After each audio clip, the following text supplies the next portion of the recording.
Hi friends, मार्च 2003 की बात है। यूएसए में रहने वाले एक एंड्रयू कार्लसन को एफबीआई की टीम ने अरेस्ट किया। एफबीआई वो टीम होती है जो फेडरल ब्यूरो ऑफ इन्वेस्टिगेशन और यूएसए की एक डिपार्टमेंट इन्वेस्टिगेटिंग टीम होती है।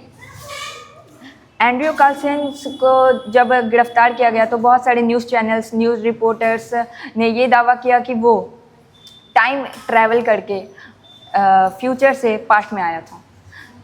पर जब इसको और इन्वेस्टिगेट किया गया तब पता चला कि वो केवल $800 लगाकर शेयर मार्केट्स में $350 मिलियन बना चुका था। एफबीआई को ये बात बिल्कुल नहीं अच्छी लगी कि वो इतने कम समय में विदिन 2 वीक्स इतना ज़्यादा पैसा बना चुका है। उन्होंने उसे अरेस्ट किया और जब पूछताछ की तो पता चला कि एंड्रयू कार्लसन एक टाइम ट्रैवलर है। उसने बताया कि वो 250 साल फ्यूचर से पास्ट में आया है।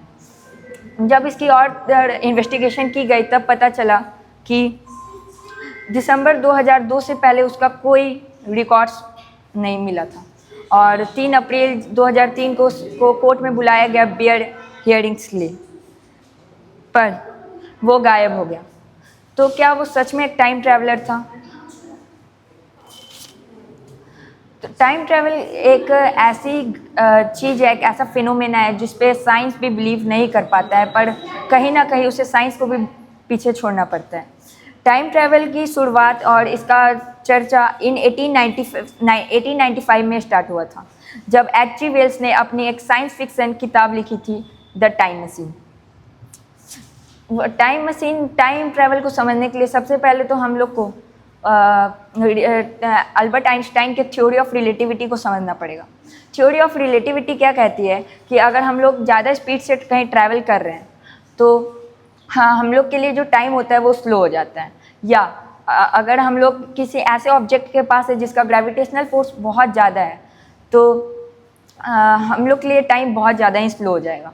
तो अगर हम लोग कोई ऐसा ऑब्जेक्ट इन्वेंट करते हैं, ऐसा स्पेसक्राफ्ट बना लेते हैं जिसकी स्पीड लाइट की स्पीड को टच करती हो और उसमें हम लोग ट्रैवल करते हैं, स्पेस में रहते हैं और अप्रॉक्सीमेटली 1 मंथ तक रहते हैं और तब अर्थ पे आते हैं, तो फैसिनेटिंग ये बात रहेगी कि अर्थ पे बहुत सारा ईयर्स पास हो चुका होगा, अप्रॉक्सीमेटली 70 ईयर्स पास हो चुके होंगे। इसका एक रियल लाइफ एग्जाम्पल भी है कि गेनाडी पडाल्का, एक रशियन कॉस्मोनॉट, एस्ट्रोनॉट कह सकते हैं, उन्होंने 879 डेज स्पेस में रहा और 28,000 किलोमीटर पर आवर्स के स्पीड से ट्रैवल किया स्पेस में। चूँकि उन्होंने इतना दिन स्पेस में रहा और इतने स्पीड से ट्रैवल किया, उन्होंने 0.02 सेकेंड से टाइम ट्रैवल कर लिया।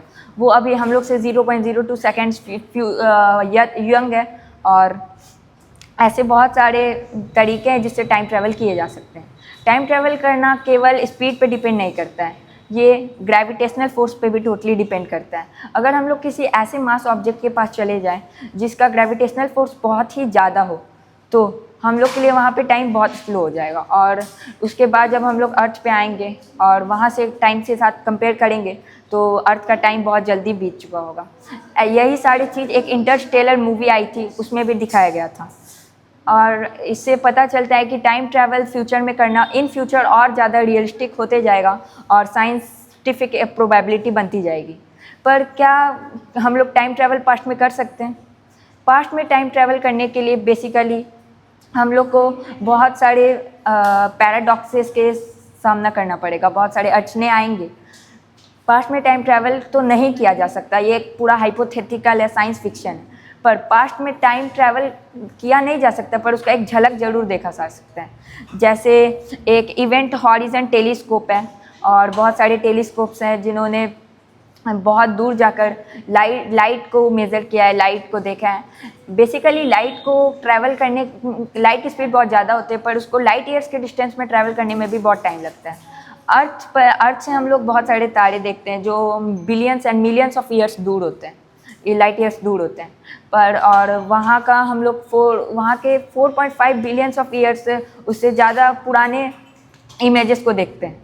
तो अगर हम लोग किसी भी तरह से किसी बॉर्म होल का यूज़ करके अर्थ के लाइट पहुँचने से पहले ऐसे जगह पर पहुँच गए, ऐसे प्लैनेट पे पहुँच गए और वहाँ से ऐसे टेलीस्कोप से देखें जो कि बहुत हाई पावर्ड हो और रेड लाइट्स को कैप्चर करता हो, तो उससे हम लोग पास्ट का एक झलक ज़रूर देख सकते हैं। पर पास्ट में टाइम ट्रैवल करने के समय बहुत सारे पैराडॉक्सेस भी आएंगे, बहुत सारे अड़चने भी आएंगे, और टाइम ट्रैवल पास्ट में करना ऐसे बहुत ज़्यादा हार्ड बनते जा रहा है।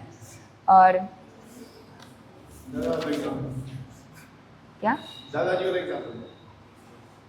जैसे कि अब ग्रैंडफादर पैराडॉक्स आता है और बहुत सारे पैराडॉक्स आते हैं, प्रीडेस्टिनल पैराडॉक्स आता है। तो उसमें क्या होता है कि अगर मान लीजिए हम लोग किसी भी तरह से पास्ट में ट्रैवल कर लिए, और पास्ट में ट्रैवल करने के बाद हम लोग ने किसी भी आदमी ने अपने ग्रैंडफादर को मार दिया, तो अगर उसके ग्रैंडफादर नहीं होंगे तो उसके फादर नहीं होंगे, और अगर उसके फादर नहीं होंगे तो उसका भी कोई वजूद नहीं होगा, और अगर उसका कोई वजूद नहीं है तो उसके ग्रैंडफादर को मारा किसने। यही सारी चीज़ें बहुत ज़्यादा हाइपोथेटिकल, बहुत सारा कॉम्प्लेक्स बनती जाती है, इसलिए टाइम ट्रैवल करना है नेक्स्ट टू इम्पॉसिबल। पर बहुत सारी मूवी में दिखाया गया है कि time travel into past into future बिल्कुल ही पॉसिबल है। इनटू फ्यूचर इज़ पॉसिबल, और फ्यूचर में ये सही में पॉसिबल होगा, पर time travel into past next to impossible, और ये टोटली अ साइंस फिक्शन है। Thank you.